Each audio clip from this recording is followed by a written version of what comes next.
Hello. So it is day 25 of vlogoween, and I feel that I have not put enough spooky-ish content on here for something that is called vlogoween. So I need to fix that. So I have made a small list. I think I have like 12 books on here of what I consider creepy slash eerie slash atmospheric, whatever you want to call it, books that are within the children's, middle grade, and YA category. So things that really don't have any extremely mature content in them other than the creepiness. Um, that is the big part of the book. So I tried not to have too much of like the same kind of thing or same author or whatever, but there's a few goosebumps on here, as to be expected. Now, these aren't just horror or spooky or whatever you want to call it. No, I wanted ones, like I said, with that creepy, atmospheric feeling to it. And maybe like at least one or two aren't like direct horror or just spooky, but they have spooky-ish elements to them. So let's start with Goosebumps. So one of the most, one I would say is one of the most atmospheric um, Goosebump books is Beware the Snowman. The premise and the ending is a little ridiculous. um, that's part of the Goosebump charm. I love it. Not one of my absolute favorite endings, but the book itself is in like my top five, at least my top 10 for Goosebumps. It is about a girl who lives with her aunt because her parents have passed, or actually her mother has passed. She's never met her father. And they go to this, I think it's considered an Arctic town or somewhere very like far north. It's cold, very cold, very bleak, and there are these snowmen that are on everybody's like lawn, driveway, whatever. They're by their house, and they all look the same. They have very creepy smiles. Um, so I won't give too much more away, but yeah, I just love the way that one was written. Another one is Let's Get Invisible. So this one isn't in like my top 10, but I have to put it on here for like the creepy atmospheric reads, because this one, both the book and the television adaptation, which I thought was really well done, it just has this dark, cold feeling to it. It's basically about these kids that find like this mirror, in one of their attics, and they can go into the mirror world, and the mirror world is, you know, like cold and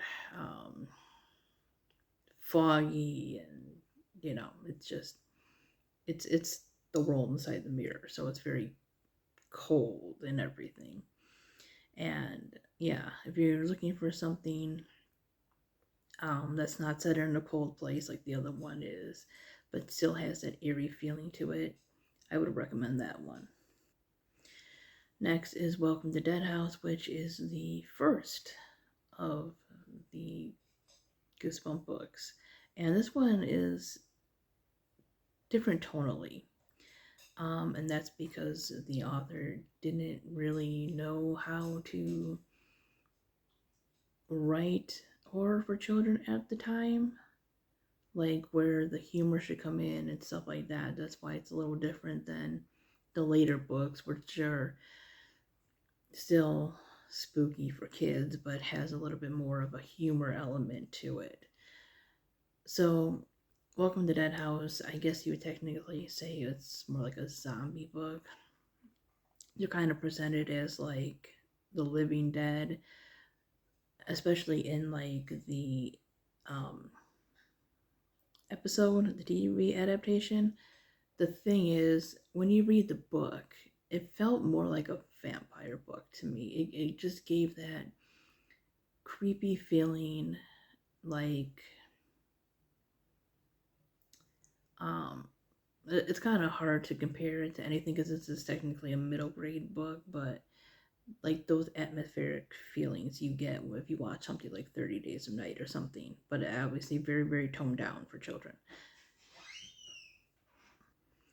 Like it just gave you more of a feeling, and I think it would have been better if they were just vampires, but you know, Living Dead goes okay too. So basically, this one is about two kids that move to a new house with their parents, and the people around them are very strange, and a lot of people seem to have previously lived in their house, and one of them is like seeing things and other things.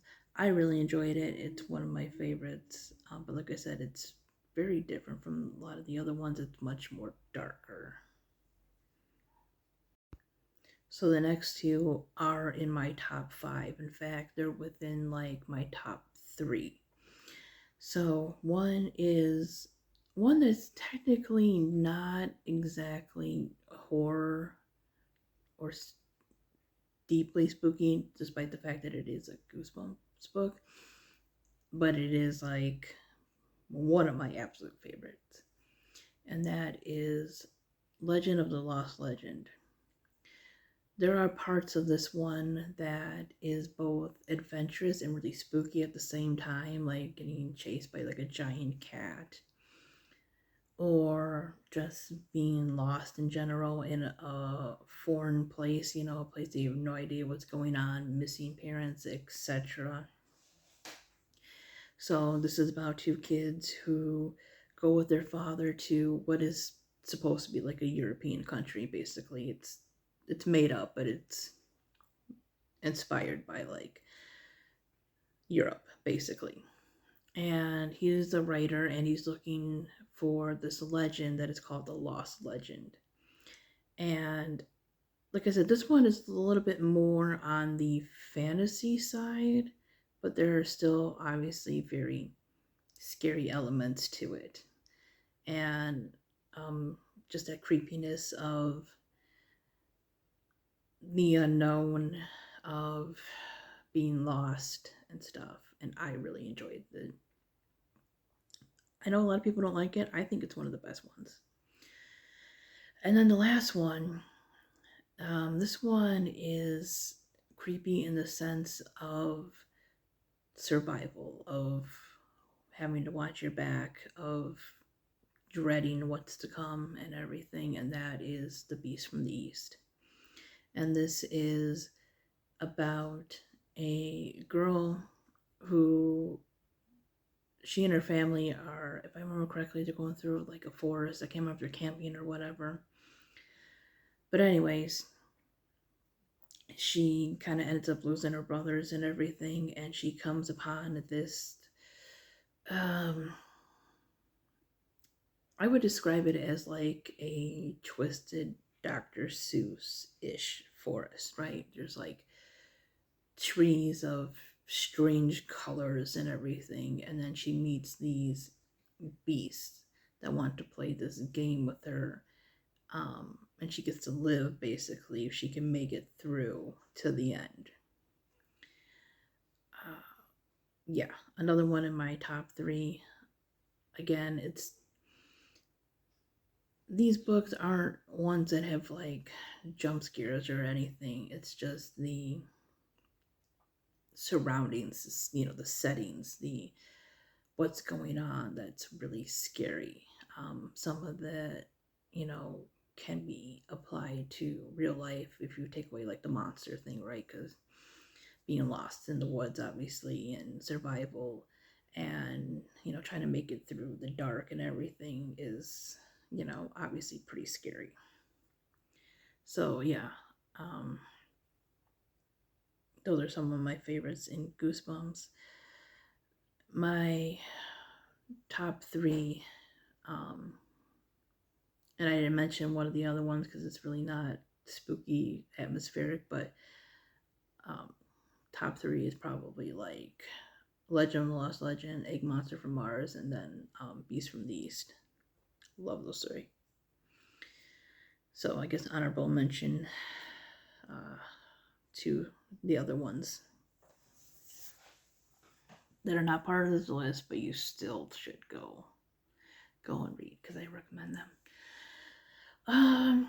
So moving on, one book that is not horror, but definitely has the spooky elements of life and feeling like you're not in control and something is coming for you. And it's not just a creature, but what it represents, and that is When a Monster Calls. I read this on my Nook, and I definitely recommend, because I love books in all formats. I've been doing a lot of audiobooks lately because it just helps out. But if you can, I definitely recommend reading this one because it does have illustrations, and I think that just adds to like the eeriness to it and the emotion as well. So, When a Monster Calls is about a boy who has a sick mother. She has cancer, and he's lashing out in school, um, and nobody seems to want to do anything about it because they all feel sorry for him. So he's kind of at a place where he doesn't know what to do with his, emotions and everything else. And he keeps seeing this tree monster. And all throughout the book, it keeps saying that it wants him to reveal the secret. And what it is pretty devastating at the end. So, like I said, this one's more emotional than spooky, but it still has that element to it. Just like a different. The next one is Took, which is pretty short, and this one is about two kids who move with their parents to a new place, and there's like this story about this witch or a ghost witch technically now, and kids have disappeared, and the little girl goes missing, and they all know that this witch took her, and it's like she keeps kids for like years, and then they return. But yeah, this one was pretty creepy for as short as it was. Not too much more to say about it. I enjoyed it. It's a quick read. I listened to it on audio though, but it's still pretty small. Then one that's even smaller. And I know people talk about the one story that's in here, but the whole thing altogether is really creepy. And it's very, very short. It's a children's book, and that is In a Dark, Dark Room, which is very, very, very short stories. Short, spooky children's stories. Probably the most famous is the Green Ribbon one, which that's creepy as hell. But just like the title story In a Dark, Dark Room, just that eerie feeling of that story. I know people talk about scary stories to tell in the dark a lot, which I guess honorable mention to them because, again, those are really, really creepy, but I just feel this one gets overlooked a lot except for that one story, and they're just like really spooky, fun stories. Probably could not do a list of creepy, spooky, eerie children's books without mentioning Coraline. Both book and movie just have this dark, spooky look behind you-ness to them. And I know that's not a word, but I'm going with it. Some of the elements are a little bit different because they are set in two different places, technically two different times now, but the overall story is pretty much the same. I enjoy both. The book definitely has more of a creepiness to it, but the movie is not lacking in that at all. So if you've never read or seen Coraline, a girl named Coraline moves with her parents to a new house, and Coraline is just very bored, right? Her parents are busy doing their work and everything, and she's a kid, so she wants to explore. She wants to have fun. She doesn't like, certain things about the house. It's boring. She doesn't like school clothes that her parents are picking out for her. She's a kid, right? She's a bored kid in a new place. So, exploring, she finds a door which leads her to basically another realm where she has another set of parents, except these parents have buttons for eyes. And she pretty much has everything she wants. But as time goes on, you learn there's something obviously much more sinister going on. And it's a fun book, it's a fun movie. Very dark and creepy for a kid's book. Then there is Doll Bones, which, much like Neil Gaiman and Coraline, Doll Bones is the only thing I've read by Holly Black. I need to check out more of their stuff eventually. Well, Holly Black at least. And this one, I read it a while ago, so I don't remember everything about it. It's not the most spookiest of the books on here, but it definitely does have those creepy elements to it. So it's about a kid whose father throws out his toys because he wants him to grow up, and the kid decides not to basically play with his friends anymore because he's trying to appease his father, who didn't technically say to stop being friends with people, but he feels like his friends will keep him immature, I guess. And then one day, one of them tells him that they have a haunted doll, like a haunted China doll, who is technically made from the bones of a dead person. And they have to go and find where their body is, give them like a proper burial and stuff, or else they're going to be haunted or continue to be haunted. I have to read it again, but I did remember liking the book and liking those spooky aspects to it. And then there is Anya's Ghost. And this is about a girl who is, I can't remember if she herself is an immigrant, but I believe her parents at least were from Russia. I think she was too. So she's trying to navigate life through, being an American and having come from a different culture. Her parents are obviously different than some of the other parents around her. She's got some issues with her appearance, like many teenagers do. So, basic middle grade teenager stuff, right? Difficulty with parents, body image, caring about popularity, and all that other stuff. She ends up falling, and I think it's like a hole, or it might have been a well, I can't remember, but she falls down, and within all this, she meets a ghost who gives her, the story of what happened to her and everything. But as time goes on, we learn things aren't exactly what the ghost says. So it kind of starts out with like a friendship kind of thing, and then starts to get into the creepy aspects. This is a graphic novel, so if you like those, I definitely recommend that one. And then there is Through the Woods. And this one, I think, is probably more considered YA. And this one definitely has a spooky and atmospheric sense to it. It is a set of short stories. Emily Carroll, I believe, is the author.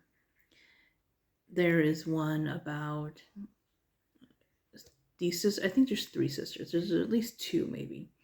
But these sisters, they are living, I guess you would say, by the woods, because everything kind of takes place by or like in the woods kind of thing. That's the whole point of like the title.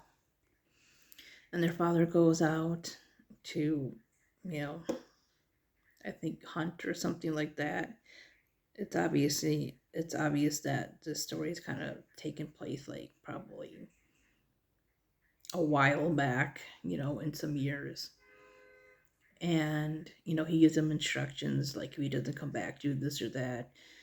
And it's kind of like one by one they kind of just like disappear into the night, into the forest kind of thing. And it's just like them going to bed not knowing what's going to happen, and some other stuff that I won't give away. There's one with a girl who is traveling through the woods. It's almost like a little Red Riding Hood kind of esque thing, where she's being followed by a wolf. So it's that kind of fear of being hunted kind of thing. There is one with a girl. I believe she is going to live with her brother. I can't remember if the parents died or something else happened, but pretty sure she's going to live with her older brother. And there's something not quite right about like his fiance. And then you learn about this cave and these creatures and everything. Um, yeah, it's very dark, creepy. It's probably one of my favorite reads of the year. So yeah, that is a list of 12 creepy, atmospheric / spooky, middle grade children's and YA books that I have enjoyed and I do recommend. If you like that kind of setting, those spooky, cold, just eerie settings, I kind of prefer those over like jump scares and stuff. Because sometimes I find them scarier and more realistic in some ways. And they seem to last longer in their effects, at least to me. Not that jump scares aren't effective, because they are, but I prefer that kind of thing. Anyways, thanks for watching, and I'll see you guys next time. Bye bye.